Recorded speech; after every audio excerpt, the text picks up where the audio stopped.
అందరికీ నమస్తే. భారత్ మాతాకి జై. జై శ్రీరామ్. ఈరోజు ఒక వెధవ ఎక్కడో కూర్చొని భారతీయులందరినీ చాలా నీచంగా మాట్లాడుతున్నాడు.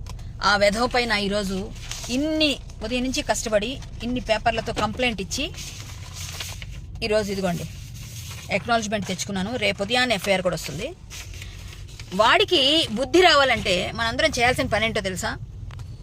వాడిని సబ్స్క్రైబ్ చేసిన అందరూ కూడా, వాడి సబ్స్క్రైబ్ చేసిన వాళ్ళందరూ కూడా మరొకసారి ఆలోచించుకోండి. మీరు ఇచ్చిన ప్రతి సబ్స్క్రైబ్ చేసిన ఒక్కొక్క బటన్ ఏదైతే ఒత్తారో ఒక్కొక్క లైక్ వాడికి డబ్బులు తెచ్చిపెడుతుంది. ఆ డబ్బులు మదంతో ఈరోజు భారతీయులందరినీ నీచంగా మాట్లాడుతున్నాడు. భారతదేశాన్ని తప్పు పడుతున్నాడు. వెధవ కాబట్టి అలా మాట్లాడుతున్నాడు. ఒక శివాజీ గారిని చంపాలని మాట్లాడుతున్నాడు, రెచ్చగొడుతున్నాడు. హిందూ ముస్లిం గొడవలు రెచ్చగొడుతున్నాడు. అంతేకాకుండా గోమాతని, అలాగే మేకల్ని, కుక్కల్ని కూడా భారతీయులు రేప్ చేశారంటున్నారు. అందులోని హిందువులే చేశారని చెప్తున్నాడు.